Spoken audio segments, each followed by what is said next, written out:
간헐적 단식입니다. 네. 이거 주변에 하시는 분들 저 굉장히 많아요. 이거 굉장히 쉽다고 생각했어? 그리고 이게 몇 년 전에 다큐멘터리에서도 나왔어요. 네. 근데 이게 뭐 어느 정도 몇 시간 동안 공복을 유지하고 몇 시간 그다음에 안에 먹는다. 먹고 뭐 이런 건데 이게 어떻게 돼 있는 거죠?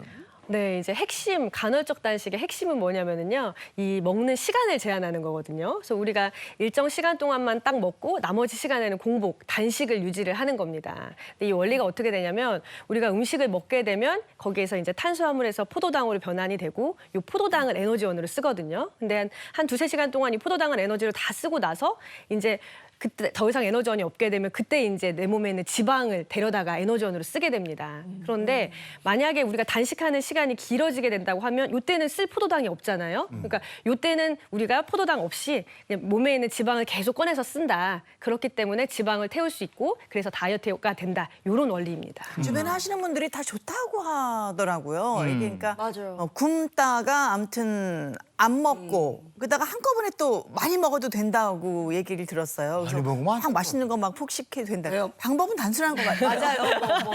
다이어트 원푸드 다이어트, 뭐 덴마크, 네. 뭐 무슨 뭐식 다이어트 정말 준비할 게 많은데 간헐적 다이어트를 저도 많이 해봤어요. 사실 안 먹으면 되잖아요. 그러니까요. 그런데 이게 몇 시간을 안 먹어야 네. 이게 시간, 그러니까 얼만큼 굶어야 효과를 볼 수 있는지 그게 궁금해요. 맞습니다. 이게 공복 시간하고 그다음에 식사 시간의 비율에 따라서 이 간헐적 단식 종류가 상당히 많이 있어요.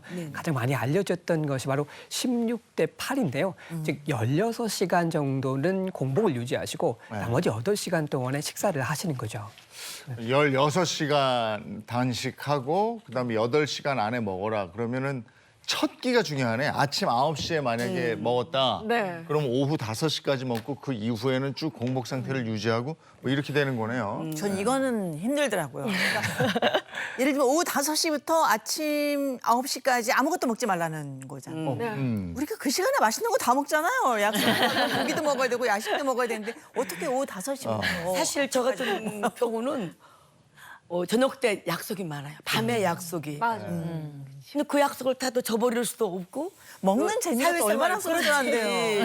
누구 만나 먹어야 그럼 돼요. 어떡하라고요, 글쎄. 저 아침들 안 드시는 분들이 있으니까 아침에 이제 공복 유지, 점심 때 좀 참고 네. 어? 그러면 오후 4시부터 먹으면 밤 12시까지 먹을 수 있는 거니까 이렇게 먹으면 돼요. 그 시간을 이렇게 정해서 하면 되는 거 아니에요? 되는 건가? 그렇게 하면 돼요? 아니죠. 이제 그렇게 하면은 당연히 먹고 또 바로 자게 되잖아요. 그러면 그거 다 에너지로 다시 들어옵니다. 그리고 이제 그 먹는 양도 이제 그렇게 되면은 간헐적 단식이 아니라 간헐적 폭식이 됩니다. 그래서 그 시간에 폭식을 하게 되기 때문에 그 먹는 양도 사실은 어느 정도는 제한을 해야 됩니다. 아무리 저기 한다고 하더라도 무조건 많이 드시면 안 됩니다.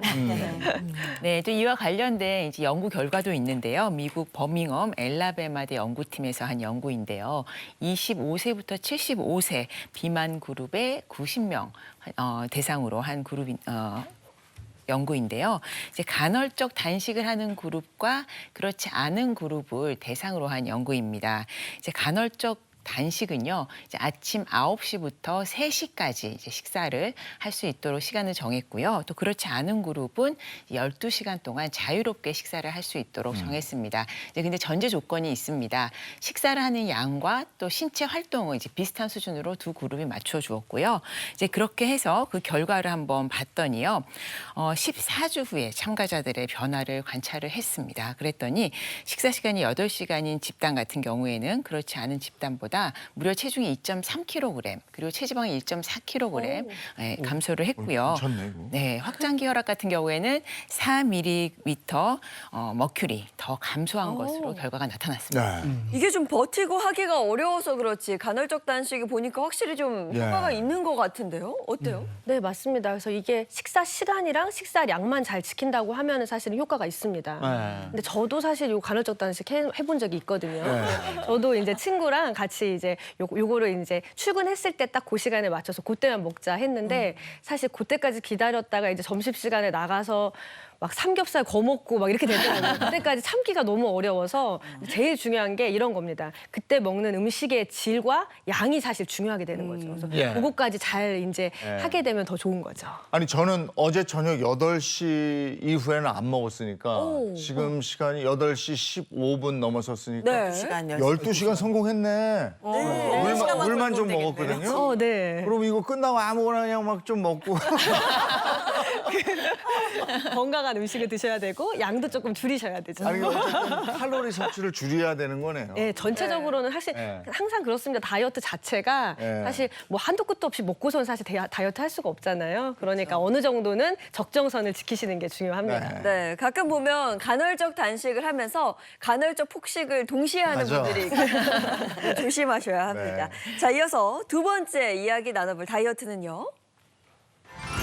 저탄고지 다이어트입니다. 이것도 참 많이 네, 많이 들어보는 건데. 아우 저탄고지.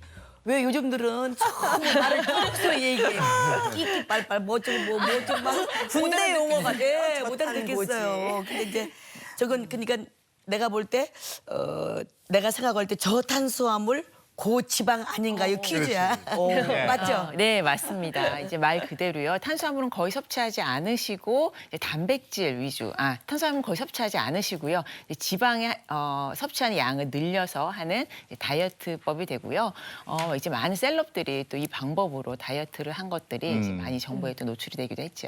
네네, 저탄고지. 연예인들이 참 많이 하잖아요. 시스타 네네. 소유 씨라든가, 그 다음에 또 뭐 공효진 씨도 이 저탄고지로 성공했다. 이런 기사를 본 적이 있는데, 그러니까 연예인들이 뭔가 해서 성공했다면 이것도 굉장히 유효한 방법이 아닐까요? 도전해 볼까요? 이 원리가 뭔가요? 네, 우리가 이제 아까 제가 말씀드렸듯이 음식을 먹게 되면은요, 그게 이제 탄수화물로 변환이 되고 그 탄수화물이 포도당으로 변환이 된 다음에 에너지원으로 제가 쓰인다고 말씀드렸잖아요. 근데 에너지원으로 쓰이려면 포도당이 몸에 딱 들어오면 인슐린이라는 게 나옵니다. 그래서 얘가 인슐린이 포도당을 에너지원으로 쓸 수 있게 도와주는 역할을 하거든요. 그런데 탄수화물을 안 먹게 되면 이 인슐린이라는 애가 안 나오게 되는 거죠. 그러니까 얘를 옮겨서 우리 에너지원으로 써줄 수 있는 중간 매개가 없게 되는 거죠. 그렇기 때문에 얘네들이 에너지원으로 안 쓰이고 결과적으로는 다시 또 내 몸에 있는 지방이나 이런 것들을 에너지원으로 쓰게 된다. 이게 바로 원리입니다. 아니 그러면 탄수화물은 덜 먹고 지방은 또 더 먹어야 되고. 아니 전 탄수화물 좋아하는데. 아니 밥심이 우리가 체력이 밥심이 그러잖아. 네. 어떻게 해야 돼? 대한민국 사람들은 진짜 탄수화물 좋아하잖아요. 여유는 돈에서 나오고 탄수화물에서 나온다. 우리가 다이어트하면 정말 예민해지고 막 이렇게 되는데 라면 먹고 라면 국물에 밥 말아 먹고 고기 먹고 또 볶아 먹고 볶아 먹어요. 또 케이크 또 후식 먹고 디저트. 과일 먹고 뭐 예, 이게 삶의 또 재미긴 한 것 같아요. 네, 참 어렵긴 하죠. 탄수화물 저도 너무 좋아하긴 하는데, 자, 이 저탄고지 방법은요, 탄수화물의 섭취를 이제 5에서 10%까지로 아주 급격하게 줄이는 거고요. 또 이제 지방 섭취 같은 경우에는 70% 이상으로 이제 늘리는 것입니다. 그러니까 우리나라 중장년층에서 70% 영양분을 탄수화물로 섭취하고 있다. 이게 문제인 거고. 그리고 탄수화물 섭취량을 전체 칼로리에서 10%로 줄여야 된다. 이거 되게 어렵거든요. 어렵죠. 중장년층은 못합니다. 네. 진짜 밥을 먹어야 힘이 나는 것 같고 떡 있잖아요. 오늘 아침에 지금 떡 사갖고 와서 같이 먹었거든요. 이렇게 떡해서 나누고 왜 떡 먹고 이런 재미가 있잖아요. 이건 진짜 힘들 것 같아요. 떡에 이심이 있잖아. 그러니까 떡해서 돌리고 다 좋은 날. 우리. 그렇죠. 그런데 저는 그 말 들었어요. 저탄고지 다이어트 한다고 커피에 이제 버터를 넣어서 그걸 뭐 방탄 커피다 이렇게 얘기를 하던데 저는 방탄소년단이 즐겨 먹는 커피인 줄 알았어요. 처음 들었거든요. 아니 뭐 커피에다가 버터 이게 웬일이야? 그러니까. 어머나 정말 상상이 안 돼요. 저는 무슨 맛인지. 네, 이제 방탄커피 하면 영어로 그대로 이제 직역을 한 건데요. 영어로 이제 벌레 플루프라 그래서 이제 방탄입니다. 정말 이제 방탄, 총알도 막아낼 만큼의 에너지를 낸다 해서 이제 방탄커피라는 이름이 붙여졌는데요. 이제 우리가 버터 같은 데는 열량이 굉장히 높잖아요. 그러다 보니까 이제 포만감도 주게 되고요. 이제 지방 함량이 높아서 포만감을 주고 또 이제 그렇게 함으로써 탄수화물 섭취를 어느 정도 줄일 수가 있다라는 것입니다. 그렇게 해서 이 지방 섭취를 늘리는 형태인 건데 버터차의 일종이고요. 우리가 블랙커피나 차에 버터를 추가를 해서 섞어가지고 드시게 되는 거죠. 근데 이게 건강에는 괜찮은 게 맞나요? 사실 뭐 고지방이 그렇게 몸에 완벽히 좋다라고 말할 수는 없을 것 같아서 네. 버터는 다이어트는 절대 먹어서는 안 되는 걸로 알고 있는데. 네, 이제 이렇게 저탄고지 다이어트를 할 때는 상관이 없는데요. 우리가 만약에 이 방탄커피 먹기 전에 탄수화물 뭐 비빔밥, 볶음밥 이런 거 먹고 그 후식으로 먹는다. 이렇게 되면은 칼로리만 더 높이는 그런 상황이 되거든요. 그렇게 되면은 아까 말씀드렸던 대로 뭐 고지혈증이나 뭐 이런 뭐 그런 대사질환이나 이런 데도 많이 생길 수가 있고 오히려 칼로리가 높기 때문에 비만으로 이어질 수도 있는 거죠. 그리고 또 이제 요거를 지방만 계속 태워서 케톤체나 이런 것들이 많이 나오게 되면은 두통이나 이런 것도 발생을 할 수가 있습니다. 정말 40대 넘어서는 다이어트가 너무너무 힘든 것 같아요. 넘을 수 없는 고지. 네.